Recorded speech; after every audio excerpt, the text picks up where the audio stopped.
तो चलिए आज की क्लास को शुरू करेंगे। जैसे कि पिछली वीडियो में हम लोग देखे थे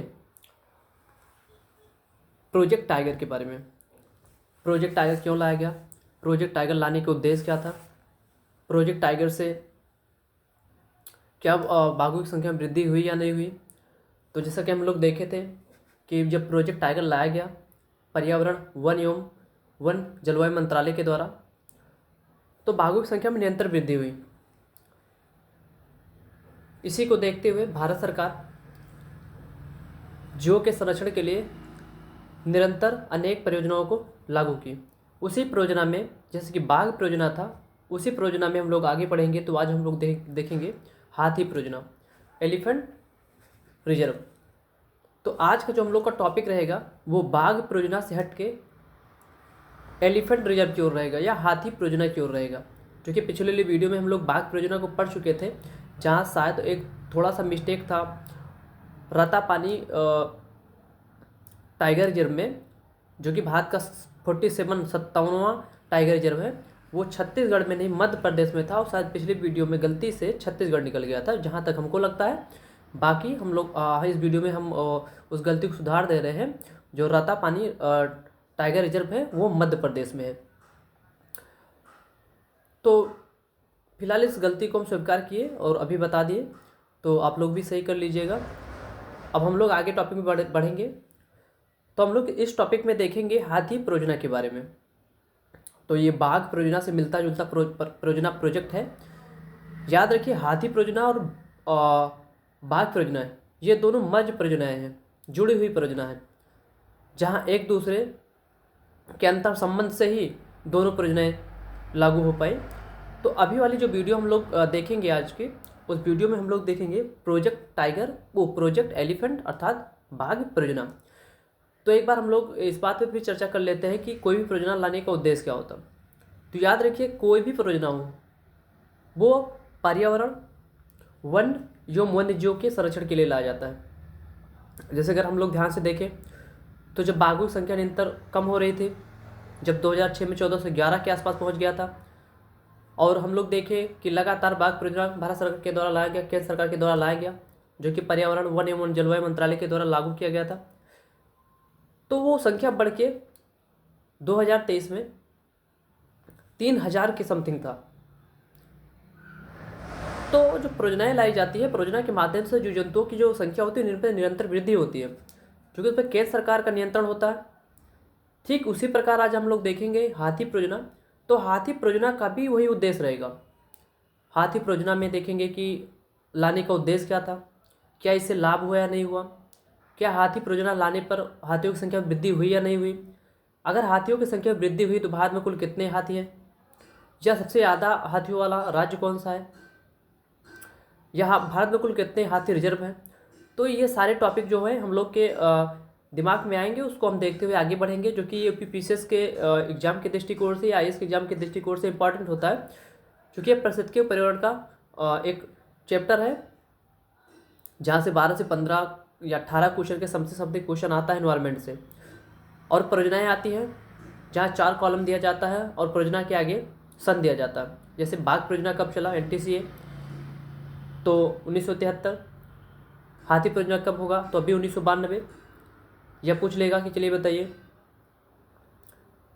वन्य वन्यजीव अधिनियम कब आया था, 1972। तो ऐसे ऐसे क्वेश्चन कॉलम बनाकर पूछा जाता है, तो हम लोग को याद रहेगा, तो आसानी से क्वेश्चन को सॉल्व कर सकते हैं। तो आज वाली जो वीडियो है उसे हम शुरू करते हैं। तो टॉपिक का नाम है हाथी परियोजना। तो आज वाली वीडियो में टॉपिक का नाम क्या है, हाथी परियोजना। हाथी परियोजना कौन सी परियोजना, हाथी परियोजना। थोड़ा सा वेट कीजिए।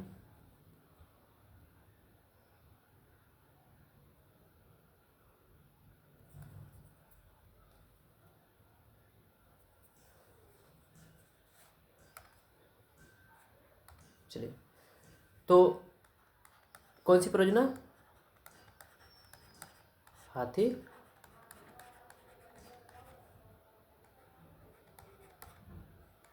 परियोजना। तो ये हाथी परियोजना भारत सरकार के द्वारा कब लेके आएगी? तो 1992। तो सबसे पहले तो अपने आप में यही क्वेश्चन इंपॉर्टेंट है कि हाथी परियोजना कब लेकर आया गया था, या हाथी परियोजना कब लागू हुई, या हाथी परियोजना को कब चलाया गया? तो 1992। वेरी इंपॉर्टेंट क्वेश्चन है ये। जब कॉलम बनाकर क्वेश्चन आएगा तो उसमें ये इंपॉर्टेंट रहेगा सन। जैसे बाघ परियोजना 1973 में आया था, वैसे ही हाथी परियोजना आएगा 1992 में।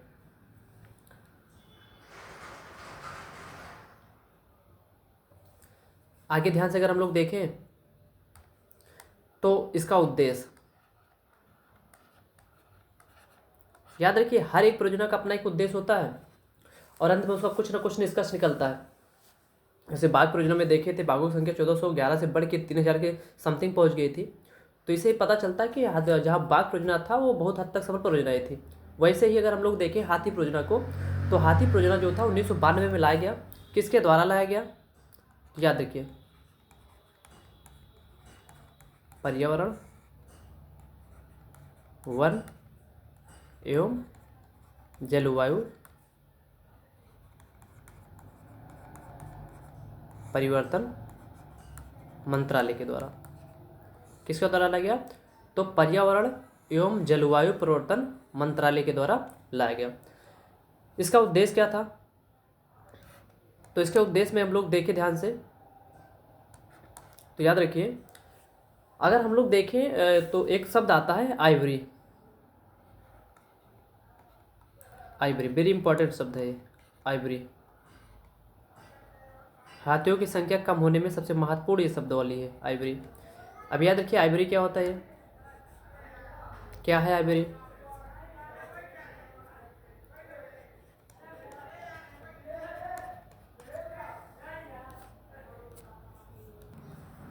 तो ये शब्द आइवरी क्या है? आइवरी शब्द जो कि वेरी वेरी इंपॉर्टेंट है। तो याद रखिए हाथियों की संख्या, जो हाथियों की संख्या है उसके कम होने में इस शब्द का महत्वपूर्ण हाथ है। तो याद रखिए हाथियों का शिकार होता है बहुत बड़े स्तर पर, लेकिन शिकार होता क्यों है ये भी इंपॉर्टेंट है। किसी चीज़ का शिकार किस लिए होता है? बिना किसी लाभ के तो शिकार होगा नहीं। तो इसका जो शिकार होता है वो होता है दांत के लिए। किसके लिए? दांत के लिए। तो हाथियों का शिकार किसके लिए होता है? हाथियों के दांत के लिए। क्यों? क्योंकि हाथियों के दांत में जो श्वेत पदार्थ होता है, श्वेत पदार्थ, उसी को हम लोग कहते हैं आइवरी। याद रखिए तो आइवरी क्या होता है? ये जो आइवरी शब्द है आइवरी, तो हाथियों के दांत में, किसके दांत में? हाथियों के दांत में जो श्वेत पदार्थ होता है, जो सफ़ेद पदार्थ होता है, उसी को हम लोग कहते हैं आइवरी। तो ये तो समझ में आ गया आइवरी क्या होता है। लेकिन ये शब्द इतना इंपॉर्टेंट क्यों है? क्योंकि ये जो हाथियों के दांत के लिए ही हाथियों का शिकार होता है, उसके हाथियों के दांत में जो श्वेत पदार्थ होता है उसे हम लोग आइवरी कहते हैं। तो इससे क्या होता है? तो इससे होता यह है कि जो आइवरी ये जो पदार्थ होता है, इससे सौंदर्य प्रसाधन के मटेरियल बनाए जाते हैं। सौंदर्य प्रसाधन, अब ये क्या है? प्रसाधन, सौंदर्य प्रसाधन मतलब जैसे ब्यूटी प्रोडक्ट के सामान बनाए जाते हैं। क्या बनाए जाते हैं? ब्यूटी प्रोडक्ट के सामान। दूसरा क्या होता है? इसका प्रयोग खिलौना बनाने में भी होता है और इसका प्रयोग दवाइयाँ बनाने में भी होता है। तो इसके लिए इसी वजह से हाथियों का जो होता है वो बहुत बड़े स्तर पे क्या होता है? शिकार होता है। किसके लिए? सौंदर्य प्रसाधन के लिए, खिलौनों के लिए, दवाइयों के लिए। इसलिए हाथियों के दांत का जो होता है बहुत बड़े स्तर पर शिकार होता है और उसकी तस्करी भी की जाती है। भारत के अंदर भी होता है, भारत से बाहर भी होता है। तो याद रखिए जो ये आइवरी शब्द था ये बहुत इंपॉर्टेंट था। तो अब समझ में आइवरी क्या होता है। तो चूँकि हम लोग सुने थे कि जो हाथियों का शिकार होता है वो हाथी दांत के लिए होता है, लेकिन उसी हाथी दांत में जो सफ़ेद श्वेत पदार्थ होता है उसी आइवरी कहते हैं। वो आइवरी का प्रयोग जो होता है सौंदर्य प्रसाधन में अर्थात ब्यूटी प्रोडक्ट में किया जाता है, खिलौने में किया जाता है और दवाइयों में किया जाता है। तो ये तो हम लोग को समझ में आ गया। तो हाथियों की संख्या कम होने का रीजन तो समझ में आ गया, कम होने का कारण। कम होने का कारण क्या है? तो शिकार। इसी वजह से, इसी उद्देश्य से, किस उद्देश्य से? हाथियों की संख्या में वृद्धि के उद्देश्य से। हाथियों की संख्या में वृद्धि के उद्देश्य, क्यों, किस उद्देश्य से? वृद्धि के उद्देश्य से क्या चलाया गया? हाथी परियोजना लाया गया। क्या लाया गया? हाथी परियोजना। तो याद रखिए, समझ में आया? हाथी परियोजना लाने का उद्देश्य क्या था? हाथियों की संख्या में वृद्धि के उद्देश्य से लेके आ गया था हाथी परियोजना। यह हाथी परियोजना लाया किसके द्वारा गया अभी बताएं? पर्यावरण, वन एवं, याद रखिए वेरी इंपॉर्टेंट है, पर्यावरण वन एवं जलवायु मंत्रालय के द्वारा लाया गया। मंत्रालय के द्वारा लाया गया। तो समझ में आया हाथी परियोजना कब है? 1992 में। किसके द्वारा लाया गया? तो पर्यावरण एवं जलवायु मंत्रालय के द्वारा लाया गया। उद्देश्य क्या था? तो जो हाथियों की संख्या जो निरंतर कम हो रही थी शिकार की वजह से, तस्करी की वजह से, उनकी संख्या में वृद्धि करने के लिए, तो इसी माध्यम से भारत सरकार के द्वारा प्रोजेक्ट हाथी को लेके आया गया। अब हम लोग ध्यान से देखें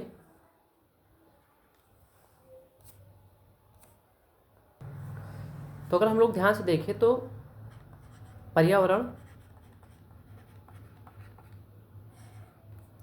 वन एवं जलवायु मंत्रालय के द्वारा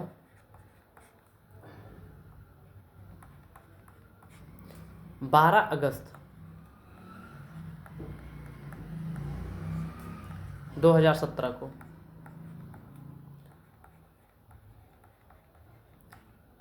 हाथियों की संख्या का आकलन किया गया। हाथियों की संख्या का समन्वय आकलन किया गया।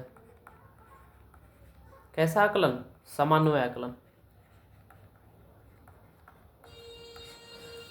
तो पर्यावरण वन एवं जलवायु मंत्रालय के द्वारा जब 12 अगस्त 2017 को हाथियों की संख्या का जो समन्वय आकलन किया गया तो ये पता चला कि हाथियों की संख्या में वृद्धि हुई थी।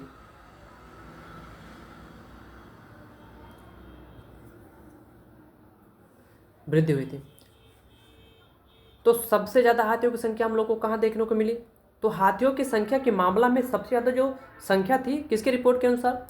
तो पर्यावरण वन एवं जलवायु मंत्रालय के रिपोर्ट के अनुसार तो सबसे ज़्यादा जो हाथी थे, हाथी की संख्या कर्नाटक में। कहाँ?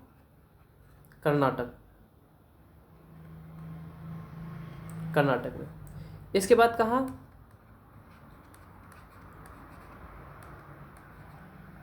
असम में।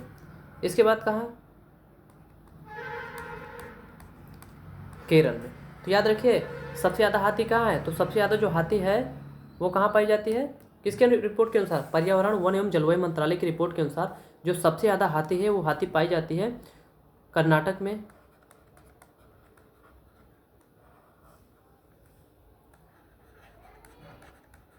असम में और फिर केरल में। बहुत इंपॉर्टेंट है। तो अगर पूछेगा हाथ किस किस राज्य में सबसे ज़्यादा हाथी पाई जाती है तो कहाँ पाई जाती है? कर्नाटक, केरल और असम और केरल में। कर्नाटक में है 6395 हाथी। कितने हाथी? 6395 हाथी। वहीं असम में है 5719 हाथी। कितना? 5719 हाथी। वहीं केरल में है 3094। तो याद रखिए वेरी वेरी इंपॉर्टेंट सीक्वेंस है। तो कर्नाटक हाथियों के मामले में सबसे ज़्यादा जो हाथी है वो कर्नाटक में है। कितना है? 6,395। कर्नाटक के बाद कौन सा राज्य है? असम। असम के बाद कौन सा राज्य है? तो केरल। तो ये थे हाथियों के संख्या के मामले में भारतीय राज्य, जो कि इंपॉर्टेंट है एग्जाम के दृष्टिकोण से। अगर पूछा जाएगा टोटल भारत में कितनी हाथी हैं, टोटल पॉपुलेशन ऑफ एलिफेंट, तो टोटल हाथियों की संख्या है 29,964। कितना है? 29,964। तो पर्यावरण, वन एवं जलवायु मंत्रालय के द्वारा यह बताया गया कि जब 1992 में हाथी परियोजना लेके आया गया तो हाथियों की संख्या में निरंतर वृद्धि हुई। जो 12 अगस्त 2017 को जो एक आकलन प्रस्तुत किया गया पर्यावरण एवं जलवायु मंत्रालय के द्वारा, उसमें यह पता चला कि जो हाथियों की संख्या है वो 29,964 है। कितनी है? 29,964। याद रखिए, वेरी इंपॉर्टेंट है। कितना है? 29,964। सबसे ज़्यादा हाथी की संख्या कहाँ है? तो ये भी आएगा बाद में। सबसे ज़्यादा हाथियों की संख्या, यह सबसे ज़्यादा बाघों की संख्या के मामले में कौन था? सबसे ज़्यादा बाघों की संख्या के मामले में मध्य प्रदेश, कर्नाटक, महाराष्ट्र, तमिलनाडु। वो सीक्वेंस से पूछा जाता है। ऐसे ही हाथियों की संख्या के मामले में सबसे ज़्यादा कौन है? तो है कर्नाटक। कौन है?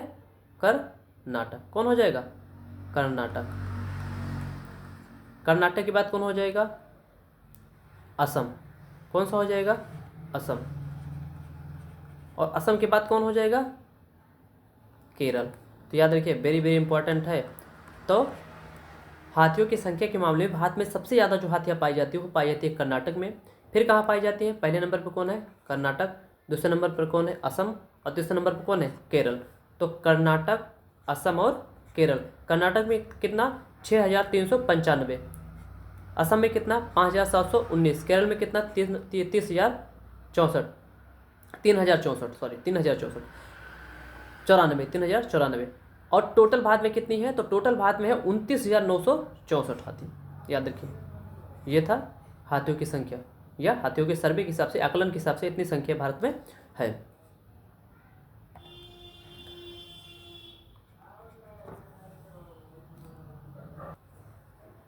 अगर हम लोग ध्यान से आगे देखें तो भी रिसेंटली भारत में कितने टाइगर रिजर्व, कितने हाथी रिजर्व हैं, एलिफेंट रिजर्व हैं, मतलब कितनी हाथी परियोजनाएं चल रही हैं, कितने राज्यों में चल रही हैं। तो अगर हम लोग ध्यान से देखें तो कुल हाथी जो परियोजनाएं चल रही हैं वो 16 राज्यों में और केंद्र शासित प्रदेशों में चल रही हैं। कितने?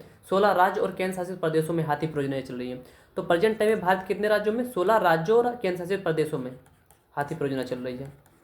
16 राज्यों और यूनियन टेरिटरी, केंद्र शासित प्रदेशों में जो हाथी परियोजनाएं चल रही। तो इस हाथी परियोजना के अगर देखें ध्यान से तो टोटल कितनी हाथी परियोजनाएं हैं? तो 33 एलिफेंट रिजर्व है। कितनी एलिफेंट रिजर्व है? तो 33। प्रेजेंट में कितने एलिफेंट रिजर्व है? तो 33 एलिफेंट रिजर्व है। 33 एलिफेंट रिजर्व है। कितने? 33 एलिफेंट रिजर्व है, जिसमें अगर हम लोग ध्यान से देखें तो लेटेस्ट वाला याद रखना है, 32वां और 33वां, दोनों इंपॉर्टेंट है। तो अगर पूछेगा कि भारत में रिसेंटली में कितनी हाथी परियोजनाएं चल रही है, तो 16 राज्यों केंद्र शासित प्रदेशों में हाथी परियोजनाएं चल रही हैं। और उसमें से जो रिसेंटली हाथी परियोजनाएं हैं उसमें 32वां और 33वां याद करना है। तो 32वां को 12 अगस्त 2022 को, कब? 12 अगस्त 2022 को तमिलनाडु के अगस्त मलाई को घोषित किया गया। तो भारत का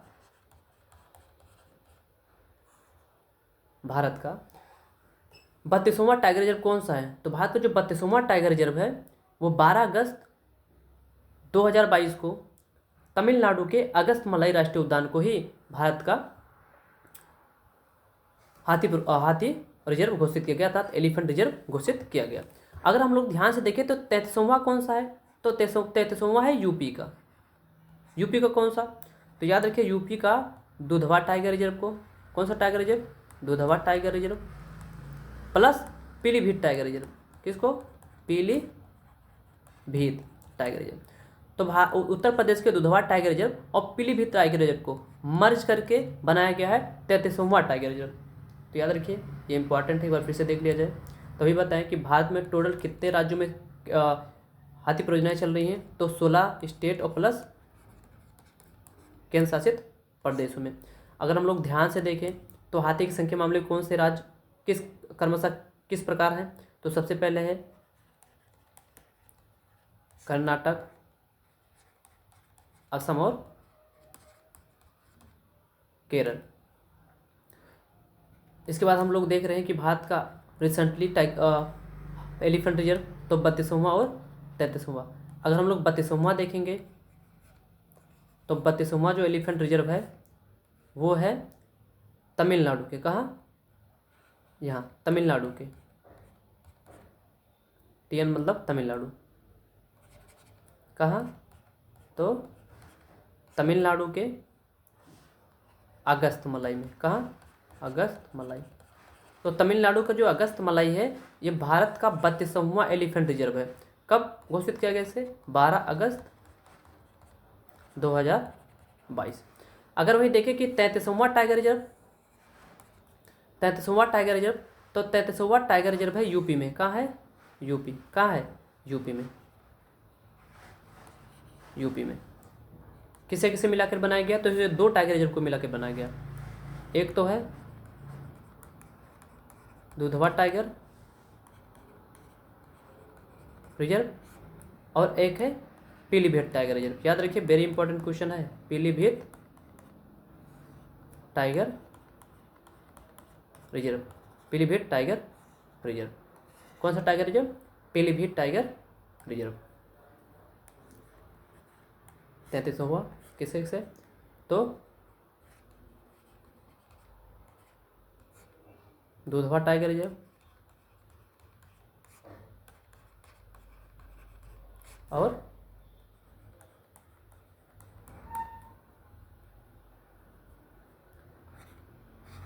पीलीभीत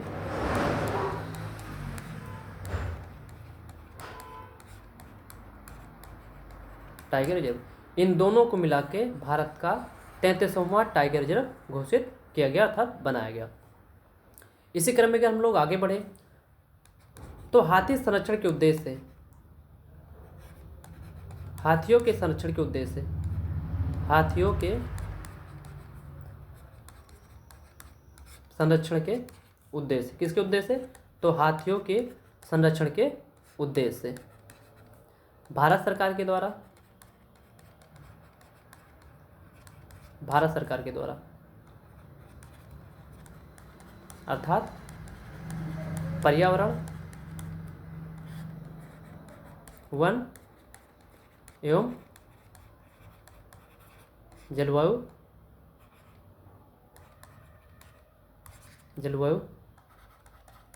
परिवर्तन मंत्रालय के द्वारा, मंत्रालय के द्वारा, याद रखिए मंत्रालय के द्वारा सन 2010 में हाथी को विश्व विरासत घोषित कर दिया गया। क्या घोषित किया गया, हाथी को विश्व विरासत। तो ये भी इंपॉर्टेंट है कि हाथी को विश्व विरासत कब घोषित किया गया, तो विश्व विरासत कब घोषित किया गया, सन 2010 में। तो याद रखिए, हाथियों को संरक्षण प्रदान करने के लिए भारत सरकार के द्वारा, ये हाथियों को संरक्षण के उद्देश्य से भारत सरकार के द्वारा सन 2010 में हाथियों को विश्व विरासत घोषित कर दिया गया। क्या घोषित किया गया, विश्व विरासत की श्रेणी में हाथी को घोषित कर दिया गया। इसके बाद हाथियों के संरक्षण के लिए भारत सरकार के द्वारा और कदम उठाए गए, जहां भारत सरकार के द्वारा गज यात्रा एक कार्यक्रम शुरू किया गया और इसके बाद हाथी उत्सव नामक कार्यक्रम को भी शुरू किया गया। अभी जो रिसेंटली 2023 में मनाया गया था वो असम के काजीरंगा नेशनल पार्क को गज उत्सव के रूप में चुना गया था। तो आगे हम इसी क्रम में आगे बढ़ते हुए इसको भी देखते हैं। तो अब इसी संरक्षण के उद्देश्य के कार्यक्रम से भारत सरकार ने 12 अगस्त को ही 2017 को, याद रखिए 12 अगस्त को ही क्यों हो रहा है ये सब, तो याद रखिए 12 अगस्त को हाथी दिवस है। क्या है, हाथी दिवस। तभी बताए, एक तो अभी भारत सरकार के द्वारा 2017 में हाथी को विश्व विरासत घोषित किया गया, फिर 12 अगस्त 2017 को, 2010 में हाथी को विश्व विरासत घोषित किया गया था और 12 अगस्त 2017 में अगर हम लोग देखेंगे तो हाथी को संरक्षित करने के लिए हाथी दिवस घोषित किया गया। क्या घोषित किया गया, हाथी दिवस मनाएगा। क्या मनाएगा, हाथी दिवस। और इसी के तहत एक यात्रा निकाला गया। कौन सा यात्रा? गज यात्रा। तो याद रखिए, हाथियों को संरक्षण प्रदान करने के लिए भारत सरकार के द्वारा समय समय पर कदम उठाए गए। अगर हम लोग ध्यान से देखें तो 12 अगस्त 2017 को हाथी दिवस के अवसर पर, याद रखिए किसके अवसर पर? तो हाथी दिवस के अवसर पर किस कार्यक्रम को शुभारंभ किया गया? गज यात्रा कार्यक्रम का शुभारंभ किया गया। किस यात्रा का शुभारंभ? गज यात्रा का। तो याद रखिए, गज यात्रा का शुभारंभ कब किया गया? तो 12 अगस्त 2017 को हाथी दिवस के अवसर पर। इसके बगैर हम लोग ध्यान से देखें तो याद रखिए, हाथियों को संरक्षण देने के लिए, किसको? हाथियों को संरक्षण के उद्देश्य से ही, हाथियों को संरक्षण के उद्देश्य से ही 12 अगस्त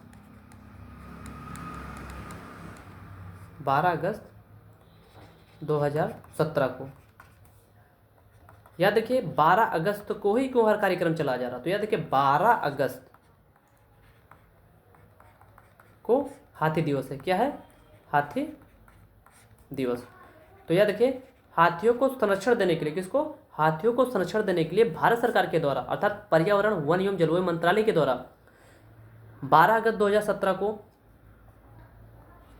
एक यात्रा का शुभारंभ किया गया। कौन सा यात्रा? गज यात्रा। तो याद रखिए, गज यात्रा का शुभारंभ कब किया गया भारत सरकार के द्वारा? तो 12 अगस्त 2017 को। अभी हाल ही में इसी गज यात्रा का शुभारंभ जो हुआ, अर्थात गज उत्सव जो मनाया गया, उसके लिए किस नेशनल पार्क को चुना गया? किस हाथी रिजर्व को चुना गया? तो चुना गया काजीरंगा। किसको चुना गया था? तो अभी हाल ही में गज उत्सव कहाँ मनाया गया? किस नेशनल पार्क में? तो काजीरंगा नेशनल पार्क में। कहाँ? काजीरंगा नेशनल पार्क में। कहाँ है ये? असम। तो ये भी एक क्वेश्चन इंपॉर्टेंट बन सकता है कि भी हाल ही में भारत सरकार के द्वारा गज उत्सव कहाँ मनाया गया? तो ये मनाया गया काजीरंगा नेशनल पार्क में। इस उत्सव का उद्घाटन कौन किया? तो इस उत्सव का उद्घाटन किए थे भारत के राष्ट्रपति महामहिम द्रौपदी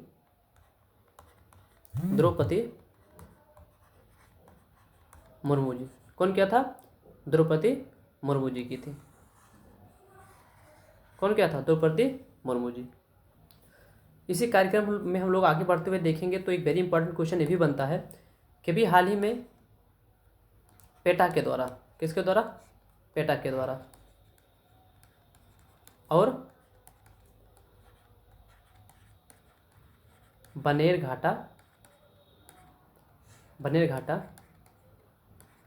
राष्ट्रीय उद्यान के द्वारा। तो याद रखिए, अभी हाल ही में पेटा के द्वारा और बनेरघाटा राष्ट्रीय उद्यान, ये दोनों के सहयोग से भारत का पहला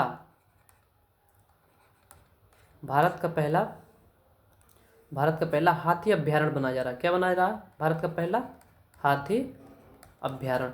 तो याद रखिए, अभी हाल ही में पेटा के द्वारा तथा बनेरघाटा राष्ट्रीय उद्यान, पेटा के और बनेरघाटा राष्ट्रीय उद्यान, इन दोनों के सहयोग से क्या बनाया जा रहा है? भारत का पहला हाथी अभ्यारण्य। ये पेटा क्या है? ये पेटा जो है, ये जीव जंतुओं के संरक्षण के लिए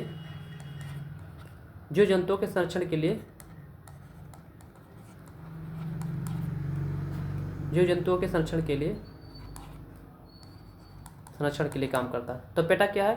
पेटा ये जीव जंतुओं के संरक्षण के लिए काम करने वाली एक संस्था है। क्या है पेटा? तो जीव जंतुओं के संरक्षण के लिए काम करने वाली एक संस्था है। तो अभी हाल ही में पेटा के द्वारा और बनेरघाट राष्ट्रीय उद्यान के द्वारा, इन दोनों के सहयोग से भारत का पहला हाथी अभ्यारण्य बनाया जा रहा है। तो याद रखिएगा, कहाँ बनाया जा रहा है?